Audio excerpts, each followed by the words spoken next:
Bab 7325. Panglima tertinggi di ujung telepon merasa sedang tidak enak badan.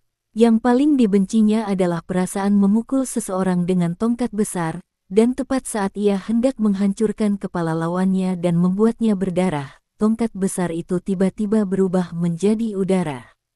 Presiden tidak habis pikir mengapa Bernard Elno berani menantang kewenangannya dan meminta denda 50 miliar dolar AS.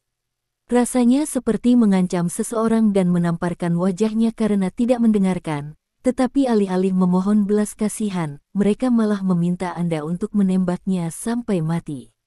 Marah dan malu, dia masih menganggap ketulusan Bernard Elno sebagai provokasi, jadi dia berkata dengan dingin, "Baiklah, aku mengerti Elno, kamu pikir kamu pahlawan sekarang, bahwa aku tidak berani melakukan apapun padamu. Dan kamu tidak perlu takut pada apapun, tapi jangan khawatir, aku akan membuatmu membayar harganya." Setelah mengatakan itu, ia menggertakkan gigi dan menutup telepon, lalu segera memanggil stafnya, "Cari cara untuk memperkuat kelompok Bernard Elno dan lihat apakah kita bisa menaikkan tarifnya secara wajar dan efektif. Setelah insiden Pulau Kuda Putih berlalu, kita akan cari cara untuk mengeksploitasi kelompoknya. Idealnya, denda yang besar. Aku ingin dia menderita." Salah satu pria berjanggut gemuk itu angkat bicara, "Pak, seluruh dunia sedang memperhatikan Bernard Arnault sekarang.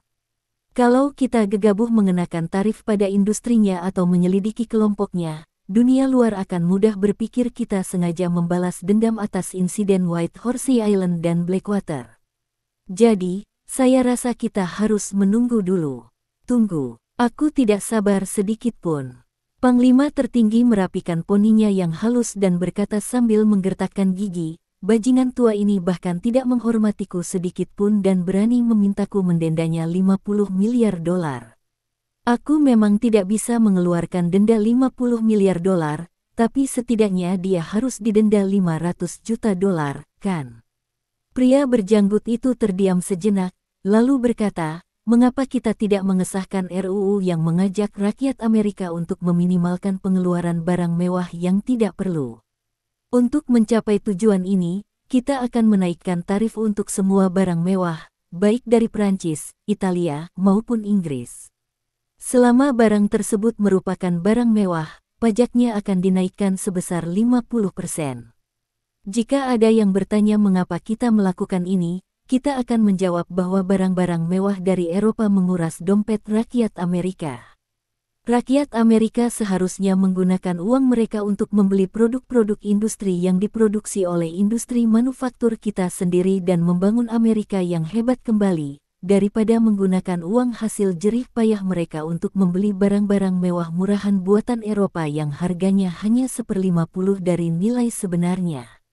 Mata Presiden berbinar. "Ide bagus. Lagi pula, para pendukung kita semua adalah kaum pekerja biasa. Orang-orang berpenghasilan tinggi itu bukan hanya tidak memilih kita, tetapi mereka juga mengejek kita sepanjang hari di media sosial. Saya bisa memanfaatkan kesempatan ini untuk menamparkan wajah mereka." Di sisi lain, setelah Bernard Elno menutup telepon dengan presiden, ia merasa sangat segar baik secara fisik maupun mental. Ia seperti pemain yang menemukan bug di game online untuk mendapatkan poin pengalaman, dan ia menemukan bos level tertinggi untuk mendapatkan poin pengalaman. Kini ia hanya menunggu saat poin pengalamannya melonjak dan perlengkapan terbaiknya akan dijatuhkan. Melihatnya begitu puas setelah mengejek Presiden Amerika Serikat, istrinya tak kuasa menahan diri untuk mengeluh, "Kusarankan kamu jangan terlalu girang menjadi pahlawan. Kamu melawan Presiden Amerika Serikat karena rasa keadilanmu yang konyol. Jika dia benar-benar menjatuhkan sanksi kepadamu, kamu akan kehilangan setidaknya ratusan juta dolar setahun, atau bahkan lebih." "Tahu apa kau?" Bernard Arnault mendengus dan tertawa. Serangga musim panas tak bisa bicara soal es. Istrinya tak tahu soal pil peremajaan. Kalau tahu, pasti dia lebih gila darinya. Lagi pula, uang yang dihabiskannya untuk perawatan setiap tahun sudah sangat besar. Maka, ia memejamkan mata, menyilangkan kaki, dan berpikir dalam hati dengan angkuh, kali ini saat aku pergi ke Amerika, aku akan mempersulit presiden. Saat Bernard masih terbang di atas lautan, matahari terbit di hari baru tiba di Pulau White Horse di Maladewa.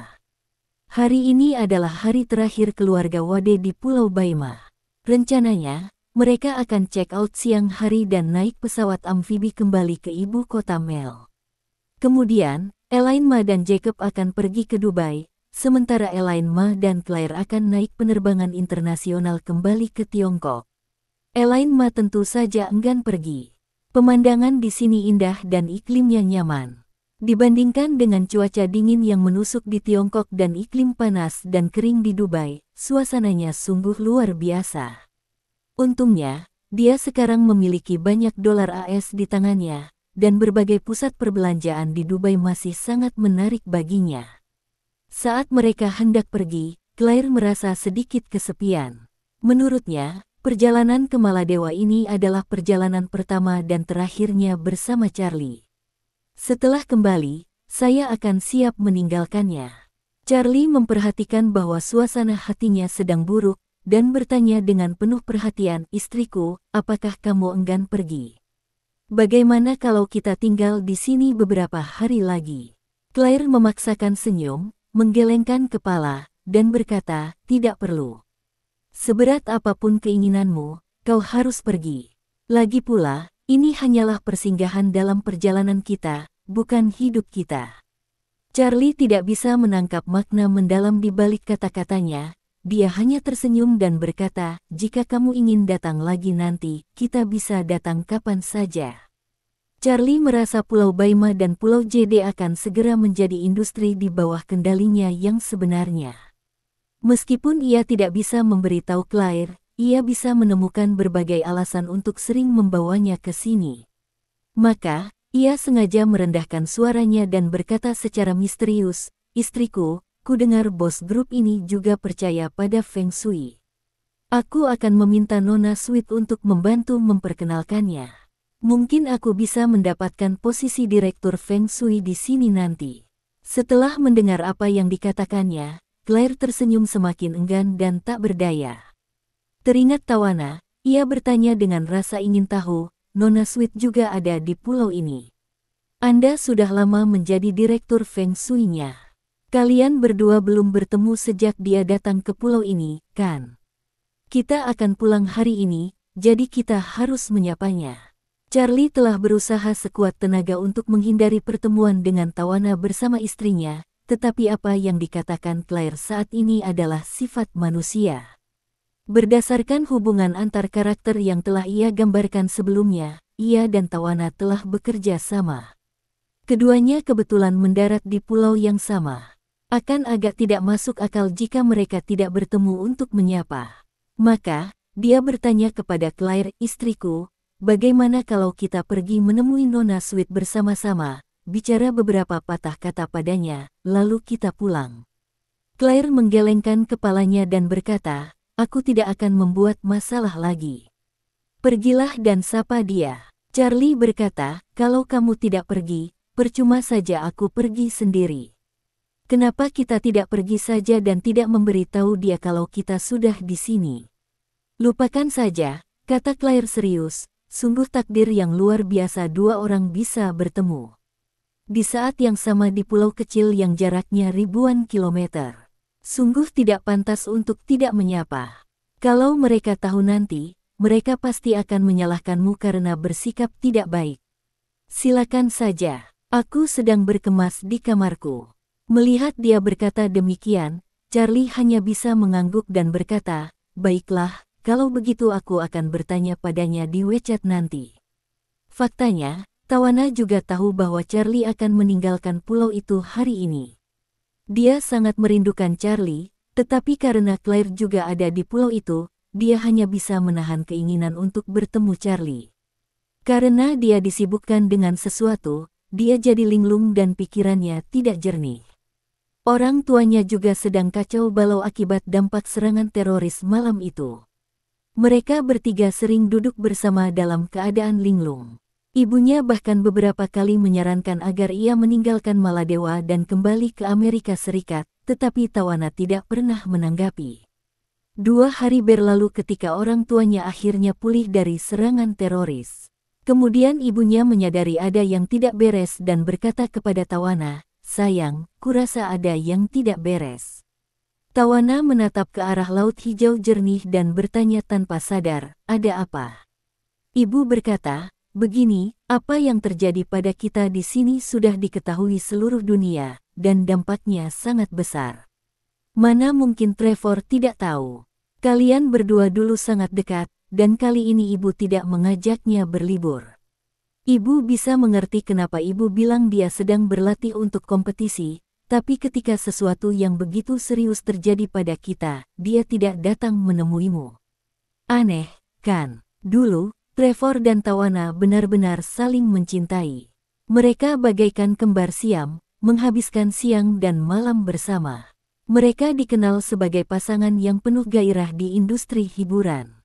Namun akhir-akhir ini, bukan hanya semakin sedikit kesempatan bagi mereka berdua untuk tampil dalam satu frame yang sama, tetapi komunikasi mereka sehari-hari juga semakin berkurang.